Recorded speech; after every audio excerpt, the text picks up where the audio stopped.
This is my camera, and on the bottom of it I've got this plate here, which is a quick release plate that lets me take it in and out of my tripod really easily. The issue with the plate is that if I try and put my camera on a flat surface, then the camera just points straight at the ground, and that makes it very hard to capture the things that I want, so I'm often shoving things under the lens to make it point where I want. So what I'm going to do in this video is I'm going to try and make my own quick release plate that will keep my camera nice and level when I put it on my desk to film things. To get started, I drew up some very loose plans of what I was thinking. Basically, there's going to be a flat plate with another bit of wood that clamps onto the side using the bolt. To make the plate, I've got some scraps of really crappy pallet wood, and to keep everything aligned, I've got some nails that I took from the same pallet and some springs that I stole out of some pens, and that should keep tension on the bolt and help everything move in the same plane. So first things first, I found the flattest bit of the pallet wood that I could, and I sawed it to the appropriate length, which was basically as long as I could make it without any bits of crap at the end. And I know that there's better saws to use than a hacksaw, but I don't have one, so I'm just using what I've got. It does make an awful noise though. I don't have all the tools, I don't have all the skills, but if you have the willpower, you can sort of cobble something together that will get you to your end goal, and by doing so, you'll improve your skills, and that's what really matters. In the bottom of the plate that attaches to the camera, there's two little pins that stick out, and they fit into these grooves on the base plate, so I'm going to have to carve out some channels on my bit of wood to accommodate these two pins.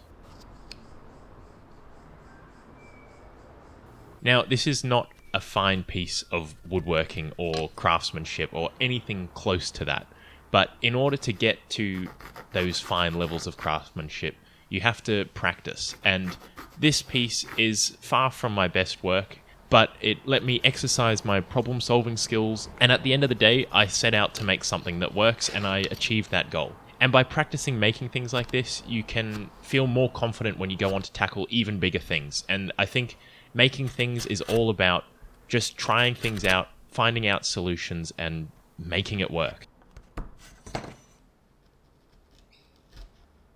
Once I'd marked it all out, I could start cutting along the lines to remove those channels.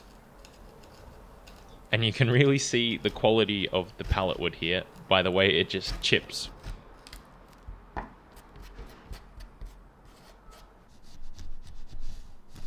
Despite the crappiness of the wood though, it actually went pretty smoothly with the chisel.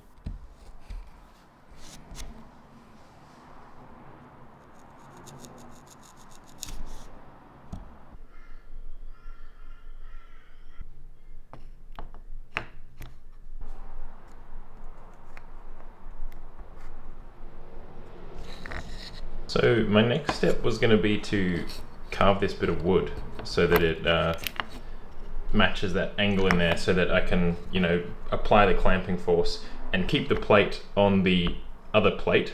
But I just realized I was looking for some screws to screw that piece down on to this side on. But I think the screws that I've got, the angle of the head is nearly the same as the angle on the plate. So I think I can just, instead of making the rail out of wood, I'm just going to put in a row of screws and see how that goes at keeping the plate on. And I think that simplifies it massively, because I wasn't quite sure how I was going to cut the angle of the wood to match that of the plate. So I think I'm going to give that a try, and if it doesn't work, then I've just got screw holes in the wood that I can use to screw the backboard onto. The only problem with this plan is that in order to apply clamping force, there needs to be pressure back here. So if I use screws in here to push on this, they're gonna have to be super close to the edge. And the thing that's stopping this going back is the width of these chiseled little things for the pegs on the bottom. So I'm just gonna widen these out towards the edge, which should let this plate sit further back, which means that I should have an easier time applying a clamping force to it. So I'm going to crack on with that.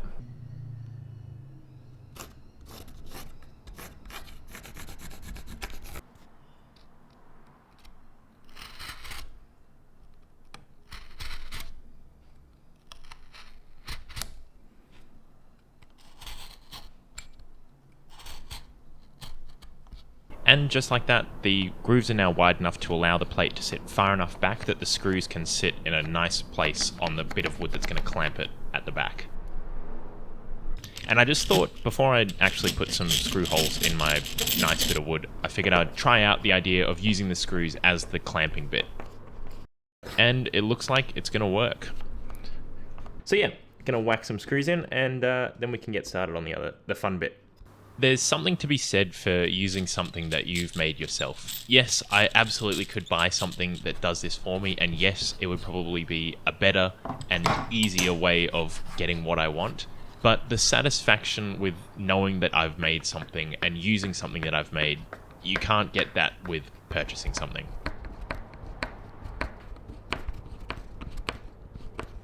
So, I screwed up again, and the screws are too far towards the back, so the pins no longer fit inside the groove. So for the third time, I'm going to increase the size of the groove, and I just did this off camera because I think you've seen enough groove making. I did run into a problem though when I was carving this new groove, and you can see a dramatic reenactment of that right now. So I had to get the glue out, and I glued that little corner back on, and I had to find the little corner in amongst all the other scraps of wood that had come off, but thankfully I found it, and it actually fit in really nicely, and you can't even tell that it had to be glued back in.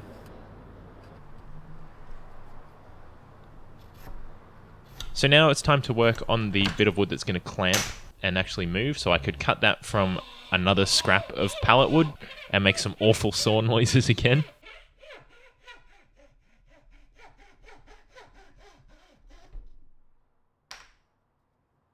This bit of wood was actually a bit rough and ready, so after I'd cut it out, I had to shape it down a bit with the chisel to make it a bit more square. Because the pallet wood's so uneven, the bit that I was using for clamping was actually thicker than the rest of the plate, and to make the clamping bit move in and out smoothly, I had to make it thinner than the rest of the plate, but I accidentally went a bit too far with it.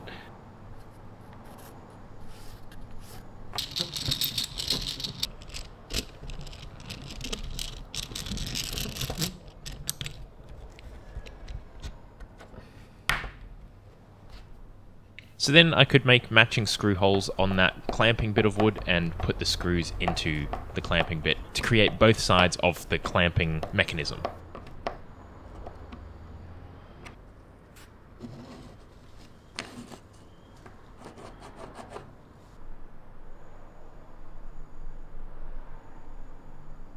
So now it's time to make some holes for the various bits of metal that will join the two bits of wood together.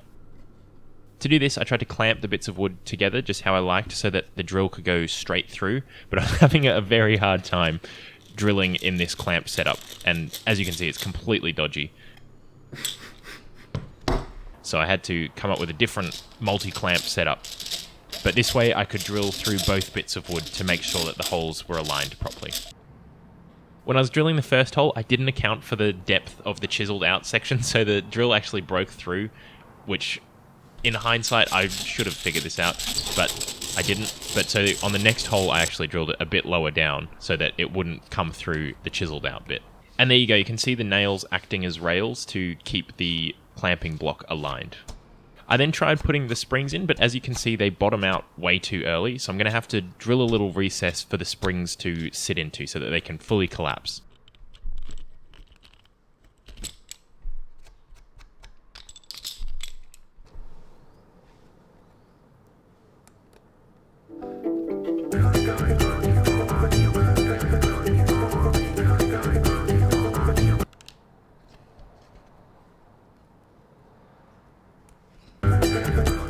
So now you can see the springs can fully compress and go into their little grooves, and that means that the clamping block can make it all the way up to the main plate.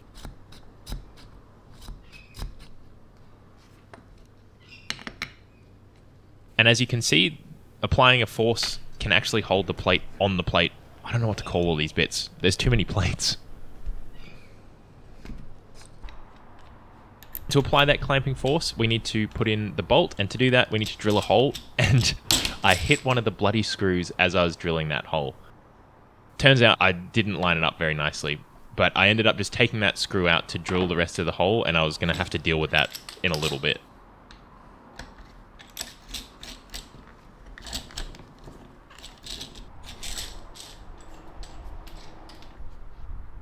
So the bolt can go in, but only if the screw is not in. And you can see just how little of the screw is actually impeding the hole, but it's enough to just completely not let the bolt work.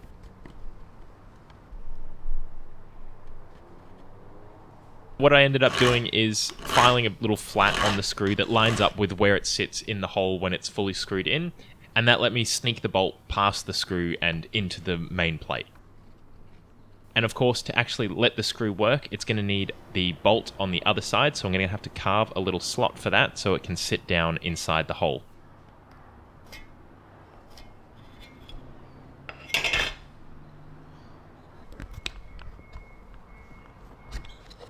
I just drilled a bit of a hole and then carved it out with the X-Acto knife because I didn't have a chisel small enough. And it was a really tight fit, which is when I should have clued in that something was wrong, but I didn't. And I got this strange, scary looking clamp and just cranked the bejesus out of it to get the bolt down into the hole.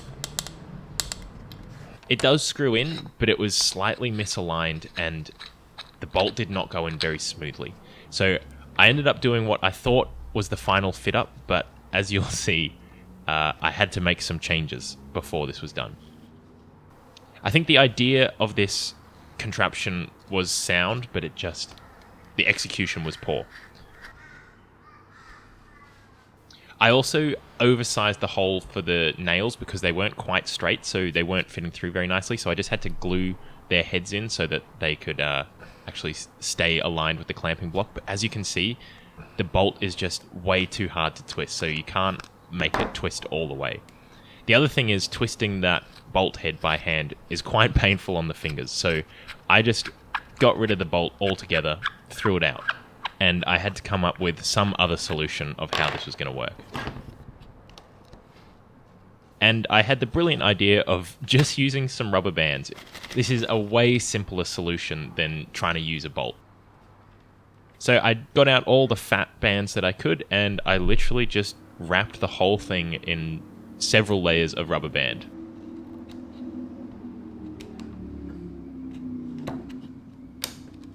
If you saw my last video, you know I suffer from undexterous sausage fingers, and this was a task that I struggled with yet again with my sausage fingers. They're just constantly getting trapped in the rubber bands, and I was having a hell of a time. But I managed to pull through in the end. I think I got 4 rubber bands on there before it was feeling really solid. And that was a way better solution than trying to use the bolt and the springs. It was just way overcomplicated, and this does the trick amazingly. This solution is actually a quicker release than the one that I bought with the screw head, because you literally just pull the thing back and let it go again, and then the plate's locked into place.